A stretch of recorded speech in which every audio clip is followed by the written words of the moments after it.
Hay un lugar en la tierra donde se come carne cruda. Algunas comunidades compartían esposa con los visitantes y durante meses el sol nunca se pone. Una isla gigante, casi completamente helada, más grande que México pero con menos habitantes que una pequeña aldea, que hoy se ha convertido en uno de los territorios más deseados del planeta. En este nuevo vídeo de Mundo sin Censura, viajamos a Groenlandia, la isla más grande del mundo. Una región sin carreteras, donde la gente se mueve en avión o en helicóptero y que hoy los poderosos quieren comprar por los tesoros que esconde bajo su hielo. Una tierra de icebergs tan altos como rascacielos con pueblos que han sobrevivido durante milenios, viviendo en casas hechas de hielo. Presta atención, porque en este viaje descubrirás cómo se vive realmente en Groenlandia, por qué todos la desean y cuál podría ser su verdadero precio. ¡Empezamos! Groenlandia es una enorme isla situada en el extremo norte de la Tierra, en el círculo polar ártico, entre el Océano Atlántico y el Océano Ártico. Este vasto territorio helado es una de las zonas más inexploradas, con regiones enormes cubiertas de hielo que jamás han sido pisadas por el ser humano. Su inmensidad alberga bosques helados, imponentes fiordos y una capa de hielo que cubre casi toda su superficie. Este es un mundo helado, una isla helada, pero no una cualquiera, sino la isla más grande del mundo y también un mundo aparte. Un lugar tan extraño como el nombre que lo define, porque esta enorme región del planeta poco tiene que ver con lo que su nombre sugiere. El nombre Groenlandia proviene del término Grönland, utilizado en el nórdico antiguo y cuya traducción moderna sería Tierra Verde o Greenland. Sin embargo, de verde este lugar tiene bien poco, ya que hoy en día la mayor parte de Groenlandia permanece cubierta por hielo y nieve durante casi todo el año. Según relatan algunas sagas nórdicas, existe un pasaje poco citado y envuelto en el misterio, conocido como el Fragmento de Skarfheim, un texto del que apenas se conservan referencias y cuya autenticidad sigue siendo motivo de debate entre historiadores, pero que describe una idea inquietante. El nombre de Groenlandia no habría nacido para reflejar la realidad del territorio, sino para transformarla en la mente de quien lo escuchaba. Una tierra verde en el nombre, aunque blanca y hostil en la realidad, concebida como una promesa más que como una descripción. Esta estrategia de marketing se le atribuye a Erik el Rojo, un navegante vikingo tan temido como astuto. Exiliado de Islandia tras varios conflictos violentos, Erik no solo buscaba un nuevo hogar, sino seguidores dispuestos a acompañarlo hasta el fin del mundo conocido. Para lograrlo, comprendió algo esencial. En tiempos de miedo y hielo, un nombre puede ser más poderoso que la verdad. Llamar Tierra Verde a una isla congelada fue quizá el primer gran acto de persuasión de la historia del Ártico, un nombre destinado a perdurar durante siglos, aunque no reflejara en absoluto su inhóspita realidad. Y aunque tanto hoy como antaño Groenlandia sea mucho más blanca que verde, ese antiguo hechizo sigue funcionando. Siglos después, continúa despertando deseo, ambición y curiosidad, como si bajo su hielo aún latiera una promesa que el mundo no ha dejado de perseguir. Pero ese deseo no es compartido por todos, porque mientras fuera del Ártico, muchos sueñan con hacerse con esta isla helada, dentro de ella hay quienes temen que ese interés lo cambie todo. En esta isla helada la gran mayoría de su población es inuit, un pueblo indígena del Ártico que ha vivido aquí miles de años antes que cualquier bandera, una etnia que mantiene tradiciones milenarias sorprendentes, debido al lugar en el que viven y que iremos descubriendo en este viaje. Para ellos, Groenlandia no es una pieza que pueda comprarse ni venderse, ya que su relación con esta tierra no es económica, es vital. Por ello, para los inuit, comer carne cruda no es una costumbre exótica, sino una forma de supervivencia. Durante siglos, estos esquimales han consumido carne cruda de foca o de ballena, ya que su suelo permanece helado casi todo el año y no les permite cultivar otro tipo de alimentos. Además, esta dieta les aporta las vitaminas esenciales que en otros lugares se obtienen de frutas o verduras, pero que aquí simplemente no existen. Vivir en Groenlandia también significa convivir con uno de los entornos más peligrosos del planeta. Una realidad que se aprecia en muchas zonas de este territorio helado, ya que existen caminos donde una señal advierte que Más allá de ese punto, el mayor peligro no es el frío, sino un oso polar. Y es que en regiones del norte y este de Groenlandia, la densidad de osos polares supera incluso a la de los seres humanos. Por eso en esta isla es habitual cerrar puertas, reforzar cobertizos y mantener la comida elevada, no por delincuencia ni por ladrones, sino para evitar atraer a los osos polares, que pueden recorrer grandes distancias guiados únicamente por el olor de un estofado. Además, a diferencia de la mayoría de animales salvajes, los osos polares no huyen del ser humano, ya que en lugar de verlos como una amenaza, suelen verlos más comúnmente como presas. Un oso polar es capaz de caminar decenas de kilómetros sin agotarse y atacar sin previo aviso, lo que convierte cualquier encuentro en una situación potencialmente mortal. Por eso en Groenlandia, el miedo no es cultural ni exagerado, sino una respuesta lógica a un entorno donde la naturaleza impone sus propias reglas. Para estas comunidades inuit, incluso la forma de orientarse es totalmente distinta a la de la mayoría de nosotros. Ellos no miden las distancias en kilómetros o millas, sino en sueños. El número de noches que dura un viaje sobre el hielo para llegar a un destino, eso refleja para ellos la distancia. Todo esto y muchas otras curiosidades que iremos descubriendo tiene mucho que ver con que a estas sociedades únicas y milenarias seguramente no les interesa en absoluto que las cosas puedan cambiar si finalmente la isla cambia un día de manos. Porque lo que para el resto del mundo son recursos y territorio, para ellos es identidad, supervivencia y hogar. Este interés tiene mucho que ver con que Groenlandia ya no es solo una isla cubierta de hielo y nieve, ni un proyecto de marketing del vikingo Erik el Rojo. Su ubicación, en pleno corazón del Ártico, la ha convertido en un punto de interés cada vez más fuerte para naciones de todos los continentes, exploradores, científicos, marineros y estrategas por igual. Allí, donde la inmensidad blanca parece infinita, el mundo ha empezado a ver mucho más que hielo, descubriendo posibilidades que antes solo existían en los mapas y en la imaginación de los exploradores. Algo que pocos saben es que el progresivo deshielo del Ártico, producto del calentamiento global, está transformando radicalmente esta región. El hielo marino, que una vez fue impenetrable, se está retirando, dejando al descubierto rutas marítimas que podrían cambiar la forma en que el mundo comercia. Y el de las nuevas rutas marítimas, es uno de los tesoros que las potencias del mundo ahora quieren controlar. Entre estas rutas existen varias vías emergentes, como el Paso del Noroeste, que bordea el extremo norte de América del Norte y conecta el Océano Atlántico con el Pacífico. También se está explorando una ruta central, conocida como la Ruta Transpolar, que atravesaría el Ártico de un extremo a otro, evitando las aguas territoriales de los estados costeros. Y al mismo tiempo, más al norte y cercano a Groenlandia, se abren otras opciones de navegación hacia Europa y Asia. Pero navegar por estas aguas no es tan sencillo como trazar una línea en un mapa.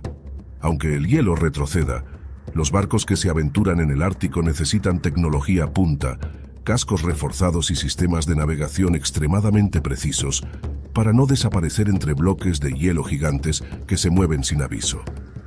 En lugares como el fiordo de Ilulissat, enormes icebergs del tamaño de rascacielos se desprenden constantemente del glaciar y avanzan lentamente hacia mar abierto, convirtiendo la navegación en un auténtico desafío. Estas nuevas vías comerciales podrían recortar distancias de viaje y tiempos de transporte de forma drástica.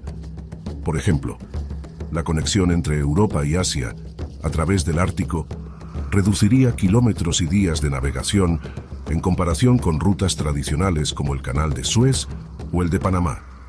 Eso significa menor consumo de combustible, menores costos y un acceso más rápido a mercados distantes. Y no todo es hielo visible en la superficie. En zonas como la bahía de Disco, muchos marineros describen la sensación inquietante de navegar rodeados de montañas de hielo flotante, con corrientes impredecibles y fragmentos ocultos bajo el agua. Un error de cálculo en estas aguas puede ser fatal, incluso para los barcos más modernos. Y no es solo que estas rutas que ahora nacen sean más cortas, es que muchas de ellas, gracias al deshielo, son navegables durante periodos cada vez más amplios del año, algo impensable hace pocas décadas. Este cambio ha despertado el interés de países con enormes flotas comerciales, como China, que en los últimos años ha comenzado a hablar de lo que denomina la Ruta de la Seda Polar, una posible vía marítima que, aprovechando el deshielo del Ártico, permitiría conectar Asia y Europa de forma más directa, acortando distancias y tiempos de navegación. En algunos informes, esta idea también ha sido apodada de forma informal como el Corredor Boreal Azul, una expresión que resume bien la visión de un nuevo eje marítimo atravesando las aguas heladas del norte. Sin embargo, para que este corredor llegue a consolidarse, no basta solo con que el hielo retroceda. También es necesario que la tecnología naval avance, que los barcos estén preparados para navegar en condiciones extremas y que en estas aguas la cooperación internacional o la competencia sea cada vez más intensa. Pero no solo China observa con atención. Rusia también mira al Ártico como una autopista marítima natural, invirtiendo en infraestructuras a lo largo del llamado Northern Sea Road, o Ruta del Mar del Norte, que bordea su costa ártica y que ya hoy ofrece una alternativa real a las rutas tradicionales para mercancías con destino a Asia y viceversa. Pero, como verás, no todo el deseo gira alrededor del tránsito marítimo o comercial. Groenlandia se ubica en un punto clave entre continentes, lo que la convierte también en un enclave natural para el control, la vigilancia y la logística en la región ártica. Ese interés no es político ni una disputa de poder. Es también un reflejo de una economía global que cada vez mira más hacia el norte en busca de nuevas rutas, nuevas posibilidades y nuevas oportunidades para conectar el mundo. Y a medida que estas rutas emergen, también lo hace la presencia de barcos, científicos y barcos de investigación que nunca antes se habrían aventurado tan lejos. El Ártico ya no es un desierto blanco imposible de cruzar para la navegación moderna. Está empezando a ser un mar lleno de movimiento, actividad y futuro. De esta forma, Groenlandia ya no es simplemente una isla remota. Es un punto de encuentro entre la naturaleza extrema y las posibilidades del nuevo mundo que se avecina.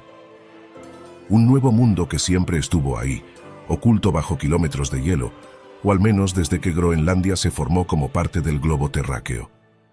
Durante milenios, esta enorme isla helada ha guardado en silencio algunos de los tesoros más codiciados del planeta, entre ellos las llamadas tierras raras, un conjunto de minerales poco conocidos por el gran público, pero absolutamente esenciales para el mundo moderno.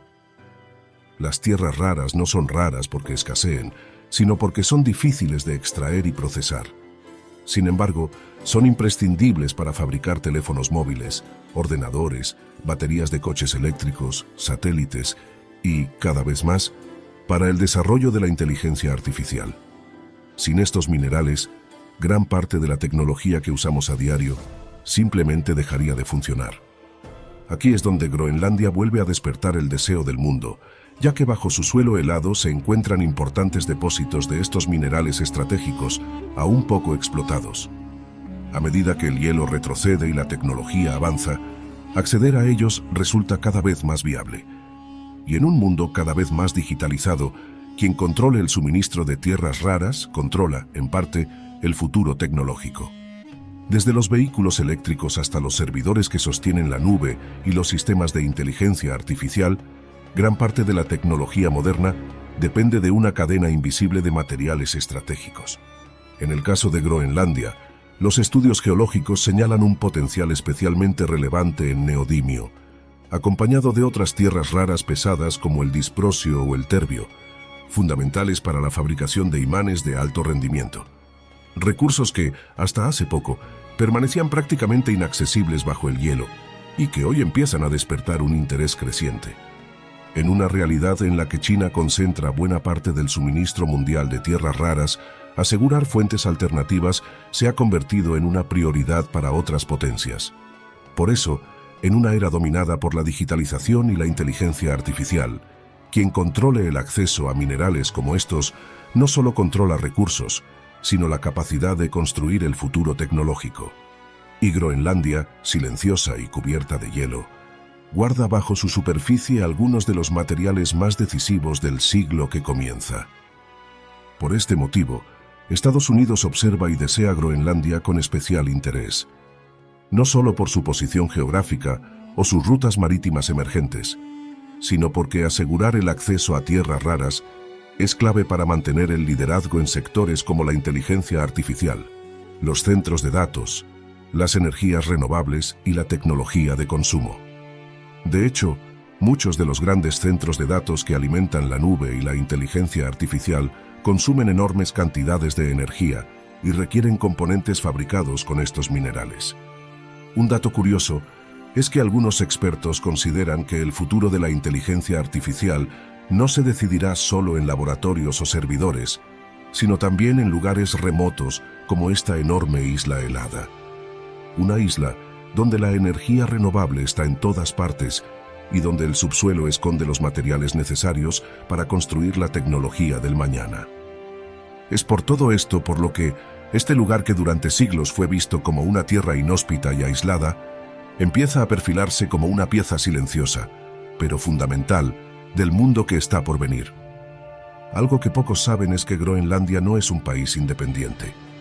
Aunque muchos lo desconocen, este inmenso territorio helado forma parte del Reino de Dinamarca, dentro de una relación especial de autogobierno, por lo que Groenlandia gestiona muchos de sus asuntos internos, pero sigue dependiendo económicamente de Dinamarca para sostener gran parte de su sistema social.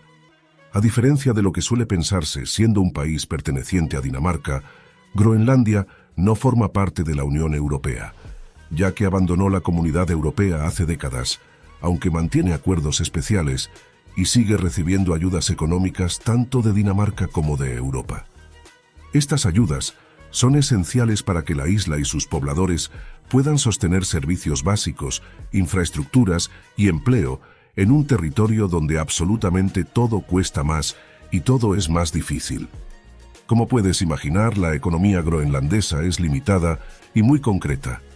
Su principal fuente de ingresos es la pesca, especialmente de camarón y pescado ártico, seguida por empleos públicos y pequeñas actividades locales. Entre estas actividades existe incluso un trabajo tan peculiar como el de cazadores de icebergs para navegación y puertos. Personas encargadas de vigilar, identificar y avisar sobre grandes bloques de hielo que pueden poner en peligro puertos, rutas marítimas o pequeñas comunidades costeras. Un oficio silencioso pero esencial en un territorio donde el hielo se mueve constantemente y puede convertirse en una amenaza real. Por esta realidad, esta enorme isla helada no podría sobrevivir fácilmente sin ayudas externas. Una realidad que abre una pregunta que muchos se hacen en silencio y tiene mucho que ver con la realidad de este vídeo. ¿Podría Groenlandia vivir mejor bajo otro modelo de gobierno? ¿Estaría más protegida si recibiera mayores inversiones externas? Estas preguntas no son una afirmación, sino una reflexión en una isla con una riqueza natural enorme, una población muy reducida y una realidad muchas veces extrema, como su clima. El día a día en Groenlandia está marcado por el frío gélido. Durante gran parte del año, las temperaturas son extremas, con inviernos largos, oscuros y muy duros. El frío no es algo ocasional, sino la norma, pero aún así, la vida continúa. La capital de Groenlandia se llama Nuuk. Es una ciudad pequeña, colorida y sorprendentemente moderna para su entorno. Allí vive una parte importante de la población del país, rodeada de montañas, mar y hielo, en un paisaje que parece detenido en el tiempo. Una de las realidades que más sorprende y también complica el día a día es el aislamiento extremo. Groenlandia tiene una superficie de más de 2 millones de kilómetros cuadrados, mayor que la de países como México, pero con apenas 57.000 habitantes, menos población que ciudades como Ibiza. En un territorio de este tamaño, no existen carreteras que conecten las ciudades entre sí. Cada comunidad vive prácticamente aislada, por lo que para desplazarse, aunque pueda sonar raro, la población depende de aviones pequeños, helicópteros o barcos, y en las zonas rurales, de trineos tirados por perros husky. Esta falta de infraestructuras también se refleja en la atención médica. Aunque existen centros de salud y algunos hospitales regionales, solo hay un hospital central realmente equipado, situado en la capital, Nuuk, al que deben ser trasladados los pacientes más graves, desde cualquier punto de la isla. Cuando ocurre una emergencia en una zona remota, la única opción suele ser una evacuación aérea, condicionada por el clima extremo, la oscuridad invernal y las enormes distancias. Un traslado que puede tardar horas o incluso días, en un lugar donde el frío y el tiempo juegan en contra. Por eso, vivir en Groenlandia significa aceptar una realidad muy concreta, un territorio inmenso y bello, riquísimo en recursos, pero también remoto, desolado y extremo, donde la ayuda a veces está tan lejos como su horizonte helado. Y es precisamente esta contradicción la que hace casi impensable la cifra económica que algunos países están dispuestos a pagar por este lugar. Un valor descomunal que pronto vas a conocer, pero solo después de entender quiénes son los Inuit y cómo es realmente el territorio que habitan. Porque aquí la naturaleza no es un decorado, es la protagonista. Los icebergs que flotan frente a la costa groenlandesa pueden alcanzar más de 100 metros de altura, dimensiones comparables a edificios de muchas plantas. Auténticos rascacielos de hielo que se desplazan lentamente por el mar, silenciosos, imponentes y tan bellos como peligrosos. Durante gran parte del año, el cielo de Groenlandia también ofrece a sus habitantes uno de los espectáculos más impresionantes del planeta. Las auroras boreales, luces verdes, violetas y azules que iluminan la noche ártica y convierten el paisaje en algo casi irreal. Y aunque pueda parecer contradictorio, Groenlandia no es solo hielo.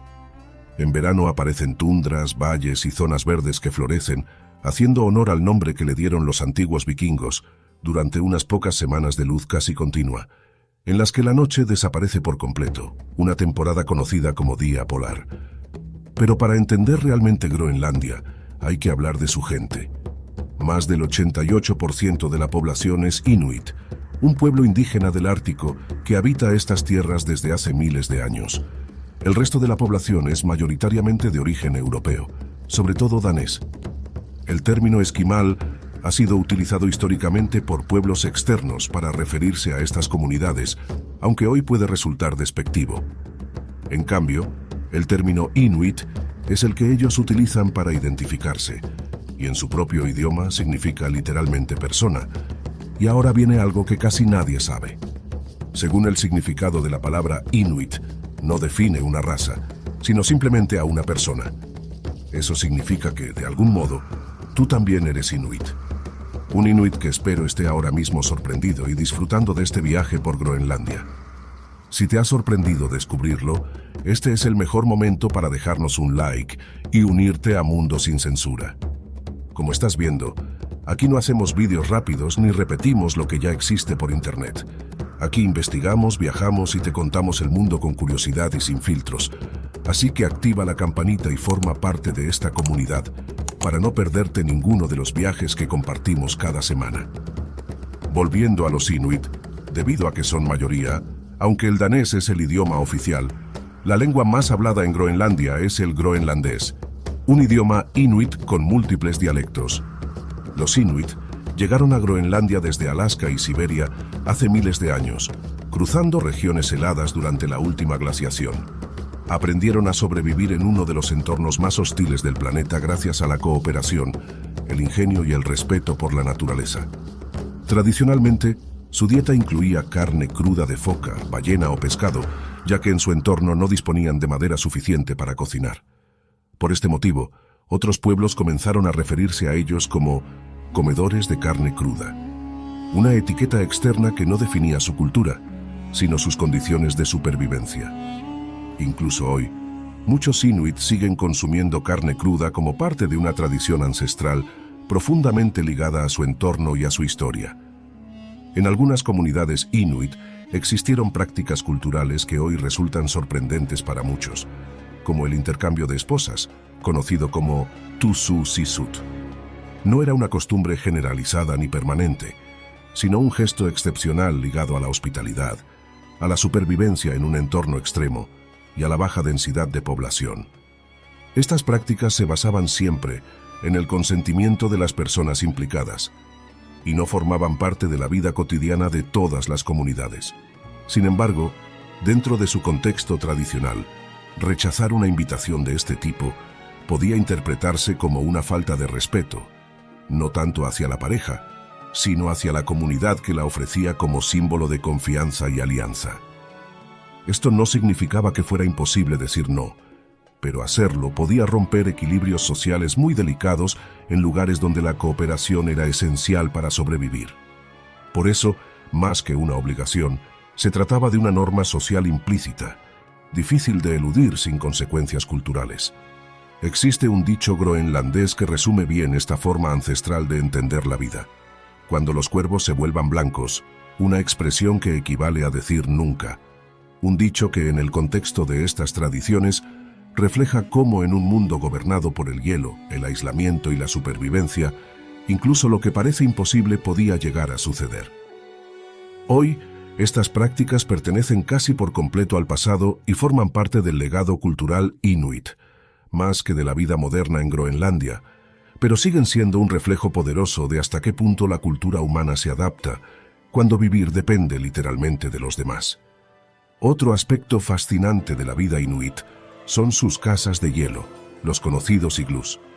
Estas construcciones no surgieron por estética ni como refugios improvisados, sino como una solución inteligente a uno de los entornos más extremos del planeta. Durante miles de años, los inuit observaron su entorno y aprendieron a utilizar el único material siempre disponible: la nieve. Los iglús se construyen con bloques de nieve compacta, no de hielo sólido. Esta nieve contiene millones de pequeñas burbujas de aire atrapadas en su interior que actúan como un potente aislante térmico. Gracias a este principio, el frío exterior no penetra con facilidad y el calor generado en el interior se conserva de forma sorprendentemente eficiente. La forma de cúpula del iglú no es casual. Este diseño distribuye el peso de manera uniforme y reduce la superficie expuesta al viento, lo que lo hace especialmente resistente a las tormentas y al frío extremo. Además, la entrada suele situarse a un nivel más bajo que la zona de descanso, permitiendo que el aire frío se quede abajo mientras el aire caliente se acumula en la parte superior. En su interior, el simple calor corporal de las personas, junto con pequeñas lámparas de grasa animal utilizadas tradicionalmente, puede elevar la temperatura de forma notable. De este modo, mientras en el exterior se pueden alcanzar temperaturas cercanas a los 50 grados bajo cero, dentro del iglú, el ambiente puede mantenerse alrededor del punto de congelación, o incluso ligeramente por encima. Esta diferencia térmica, que puede superar los 60 grados centígrados entre el interior y el exterior, convierte al iglú en una auténtica obra de ingeniería natural. Un ejemplo perfecto de cómo el ingenio humano, cuando observa y entiende la naturaleza, puede crear refugios eficaces incluso en los lugares más inhóspitos del planeta. Como ves, todo en Groenlandia es adaptación, ingenio y supervivencia. Y ahora que ya conoces cómo se vive realmente en esta isla helada, antes de conocer cuál podría ser su precio, aprovechamos para preguntarte: ¿cuánto crees que debería valer Groenlandia? Si tuvieras todo el dinero del mundo, ¿cuánto pagarías por ella? ¿Crees que un país debería poder comprarla? ¿O prefieres que se mantenga intacta aunque eso implique depender de ayudas externas? Pausa el vídeo y déjanos tu opinión en los comentarios. Tu respuesta dice mucho más de lo que imaginas y será genial hacernos una idea entre todos de cómo vemos el mundo. Y presta atención ahora, porque después de conocer su vida, su gente y su dureza, llega el momento de hablar de cifras, de dinero y de cuánto podría costar realmente la isla más deseada del planeta. Ponerle precio a Groenlandia no es sencillo. No estamos hablando de una casa, una empresa o una ciudad, sino de la isla más grande de la Tierra, una región con recursos casi infinitos, seres humanos, cultura y tradiciones, infraestructuras, mar, hielo y una posición estratégica única en el mundo. Sin embargo, no es la primera vez que alguien intenta ponerle una cifra. En los últimos años, el debate llegó a un punto inesperado cuando el presidente de Estados Unidos, Donald Trump, expresó públicamente su interés en adquirir la isla. Distintos análisis económicos estimaron que el valor estratégico de Groenlandia podría situarse en torno a los $700.000 millones, teniendo en cuenta su posición geográfica, sus recursos naturales y su papel clave en el futuro del Ártico. y esa pareció ser la cifra que muchos interpretaron como la referencia que la administración estadounidense manejaba para intentar adquirir la que se ha convertido en la isla más deseada de la Tierra. Pero la propuesta fue rechazada, no solo por Dinamarca, sino también porque para muchos groenlandeses el debate nunca ha sido cuánto vale la isla, sino quién tiene derecho a decidir su futuro. Como estás viendo, para muchos de sus habitantes, Groenlandia no es una oportunidad de mercado, sino un lugar donde una cultura milenaria ha aprendido a sobrevivir. La idea de comprar Groenlandia lleva décadas sobre la mesa. Ya en el año 1946, tras la Segunda Guerra Mundial, Estados Unidos ofreció a Dinamarca $100 millones de la época en oro por la isla. Ajustado a la economía actual, esa oferta equivaldría a aproximadamente $1.300 millones. Tras aquella oferta, Dinamarca rechazó la propuesta de inmediato. Décadas más tarde, en el año 2019, la idea volvió a salir a la luz cuando el entonces presidente de Estados Unidos sugirió públicamente la posibilidad de comprar Groenlandia. Aunque muchos lo tomaron como una ocurrencia, el debate volvió a abrirse en todo el mundo. ¿Cuánto valdría realmente esta isla si se pusiera precio a todo lo que contiene? Para entenderlo mejor, algunos analistas han hecho comparaciones históricas. Por ejemplo, Alaska fue comprada por Estados Unidos en el siglo XIX por una cantidad que hoy equivaldría a poco más de $100 millones. Groenlandia es incluso más grande que Alaska y posee recursos que entonces ni siquiera se conocían, por lo que su valor sería incomparablemente mayor. Las estimaciones modernas varían enormemente según lo que se tenga en cuenta. Algunos cálculos conservadores, basados únicamente en territorio y población, sitúan el valor de Groenlandia en torno a varias decenas de miles de millones de dólares. Otros análisis más amplios, que incluyen recursos minerales, energía, agua dulce y rutas marítimas futuras, elevan la cifra hasta cientos de miles de millones de dólares. Si se consideran exclusivamente los recursos minerales estratégicos, como tierras raras, metales críticos y posibles reservas energéticas, algunas estimaciones han llegado a hablar de valores superiores al $1 billón. No porque ese dinero vaya a aparecer mañana, sino porque los recursos existen y podrían explotarse a lo largo de décadas o siglos. Para ponerlo en perspectiva, la economía actual de Groenlandia es pequeña. Su Producto Interior Bruto ronda apenas unos pocos miles de millones de dólares al año y depende en gran medida de ayudas externas como has conocido en este viaje. Esto demuestra la enorme diferencia entre lo que la isla produce hoy y lo que podría llegar a valer en el futuro. Otro elemento clave es el coste de mantener Groenlandia. No basta con comprar el territorio. Habría que invertir enormes cantidades de dinero en infraestructuras, servicios públicos, sanidad, transporte, defensa y adaptación al clima extremo. Algunos cálculos internos hablan de cientos de miles de millones de dólares adicionales a lo largo del tiempo solo para sostener esta enorme isla. Incluso han circulado ideas curiosas, como compensar directamente a los habitantes con pagos anuales de varios miles de dólares por persona, algo que supondría un gasto relativamente pequeño comparado con el valor total del territorio. Pero esto nunca ha sido una propuesta oficial. Hoy en día, Dinamarca destina cada año una cantidad muy elevada de dinero a sostener Groenlandia, lo que demuestra que vivir en esta isla tiene un coste constante y elevado, incluso sin explotar sus recursos. A todo esto se suma otro factor clave. Groenlandia no es una isla especialmente protegida. Su inmensidad, su baja población y la falta de infraestructuras hacen que gran parte de su territorio sea difícil de vigilar y controlar. Con el deshielo acelerado del Ártico, cada vez más rutas marítimas quedan libres de hielo durante buena parte del año, y cada vez más barcos recorren estas aguas que durante siglos permanecieron inaccesibles. Esto ha despertado el interés de múltiples actores internacionales que ya no solo observan Groenlandia desde la distancia, sino que la rodean, la estudian y la atraviesan. En un mundo donde el control de rutas, recursos y posiciones estratégicas es cada vez más importante, esta falta de protección efectiva plantea una pregunta inquietante. ¿Podría la isla y su población quedar expuestas si alguien decidiera ejercer su poder sobre ella?